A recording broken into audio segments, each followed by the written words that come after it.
मुस्तफा की पैदाइश की खुशी में खाना खुदा पर जिब्रील ने झंडा गाड़ा था, और आज हम 12 रबीउल अव्वल शरीफ आती है तो अपने घरों की छत पर झंडा गाड़ते हैं। ऐसे ही शानदार बयान देखने के लिए सब्सक्राइब करें अली इस्लामिक दुनिया को, घंटी दबाएं, उसके बाद ऑल पर क्लिक करें। आज कुछ लोग ये एतराज करते हैं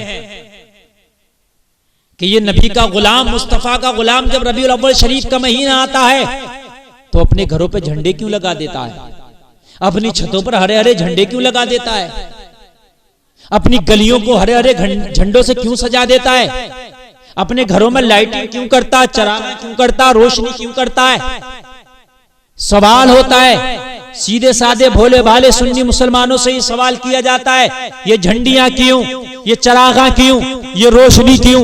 तो पहली बात तो सुन ले, रबीउल अव्वल शरीफ में झंडा लगा के ये जाहिर कर दिया जाता है ये गुलाम मुस्तफा का घर है। अगर दूर से गुजरने वाला भी गुजरे तो उस रबीउल अव्वल शरीफ में हरी हरी झंडी को देखकर समझ जाता है वो जो सामने घर नजर आ रहा है किसी और का नहीं, गुलाम मुस्तफा का घर नजर आ रहा है, इसे पता चल जाता है।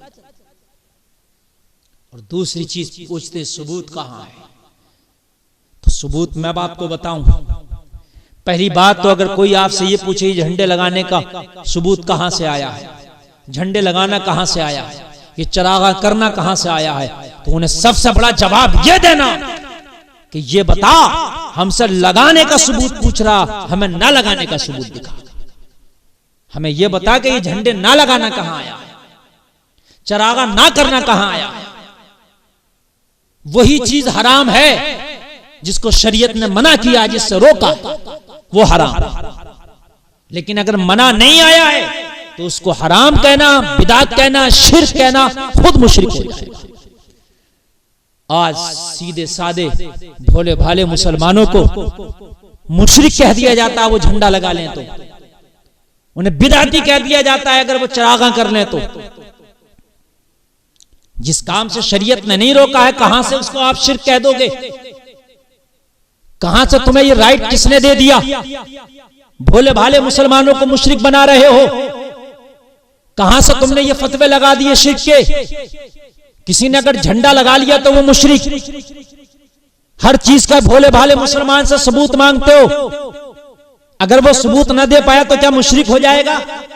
मैं पूछना चाहता हूं, तुम जो मोटरसाइकिल पे सफर करते हो लाओ 2 सबूत, जहाज में सफर करते हो 2 सबूत, स्टील एल्युमिनियम पीतल के बर्तन में खाना खाते हो 2 सबूत, मेरे नबी ने मिट्टी के बर्तन में खाना खाया। आज का जो कपड़ा पहनते हो 2 सबूत, आज जो जूता पहनते हो ऐसा 2 सबूत, मेरे नबी ना ऐसा जूता पहना, ना ऐसा कपड़ा पहना, ना ऐसे बर्तन में मेरे नबी ने खाना खाया, मेरे नबी ने ना ऐसे बिस्तर पे सोए, ना मेरे नबी ऐसे घर में रहे, ना मेरे नबी ऐसी सवारियों पे सवार हुए। 2 सबूत। अगर कोई सीधा साधा भोला भाला मुसलमान झंडे का सबूत न दे पाया तो उसे मुशरिक कह दिया, उसे काफिर कह दिया, उसे बिदाती कह दिया।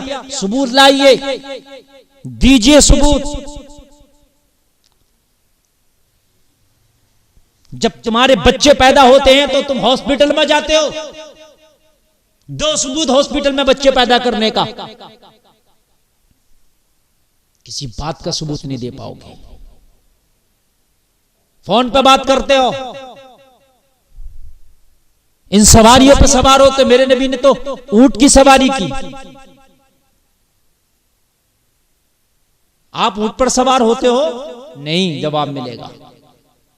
तो फिर जब तुम इतने काम करके मुशरिक नहीं हो गए तो फिर ये मुस्तफा की मोहब्बत में अगर किसी ने झंडा लगा लिया तो वो कहां से मुशरिक और काफिर हो जाएगा।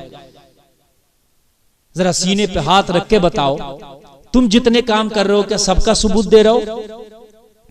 ये जो तुम्हारे खान पान है, ये जो आज फास्ट फूड खा रहे हो, ये जो शादियों में बड़े बड़े खाने कर रहे हो, खा रहे हो, क्या ये सब मेरे मुस्तफा ने कहा है तुमसे? है कहीं इनका सबूत?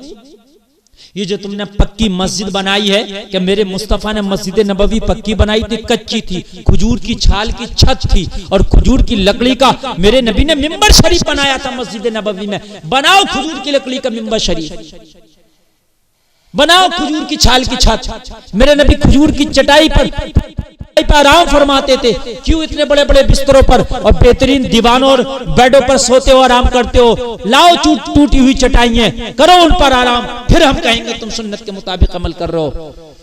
तुम कुछ करो तो तुम कोई सबूत नहीं दोगे। ये भोला भाला मुसलमान मुस्तफा की गुलामी में अगर नबी की पैदाइश की खुशी में आकर के अपने घर पे झंडा लगा ले तो कहता है कि झंडे का सबूत दो। बिदअत कई तरह की है जिसको शरीयत ने नहीं रोका है, जिसके करने से नबी की मोहब्बत में इजाफा हो, जिसके करने से सुकून मिले जो है इबादत करने में, यह दीन का काम जिसकी वजह से आसान हो जाए, वो बिदअत अच्छी बिदअत है, बिदअत हसना है। वो पक्की मस्जिद हो, चाहे पक्की मस्जिद बनाना भी बिदअत है, मगर ये बिदअत हसना है। आज का जो कुरान है, ये कुरान मुस्तफा के जमाने में नहीं था। मुस्तफा के जमाने में कुरान हिरन की खाल पे लिखा हुआ, कहीं पत्थर पे लिखा हुआ, कहीं हड्डी पे लिखा हुआ, इस तरीके का कुरान था। लेकिन आज जो एक नुस्खा कागज पे लिखा हुआ आपको नजर आता है 30 पारों की शक्ल में, एक जगह जाके आप हदिया करा लेते हो, इस तरह का नुस्खा मुस्तफा के जमाने में नहीं था। फिर ये वाला कुरान का हदिया कराना और फिर ये वाला कुरान भी आज के जमाने में तुम्हारे नुक्ता नजर से बिदअत हो जाएगा।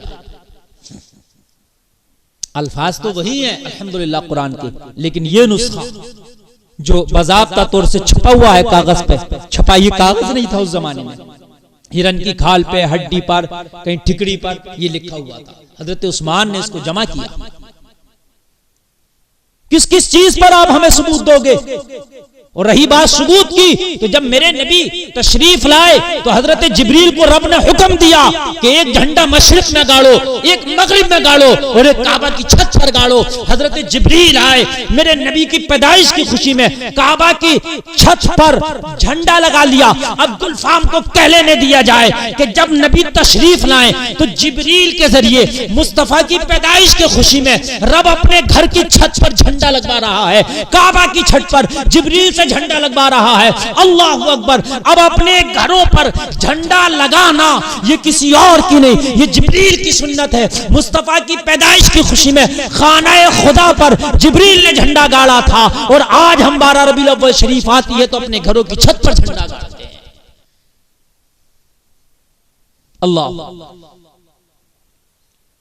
अल्लाह ने जिब्रील को हुक्म देके खाना खुदा पर झंडा लगवा दिया, खाने खुदा की छत पर झंडा लगवा दिया कि मेरे नबी की पैदाइश की खुशी में झंडा लगाओ।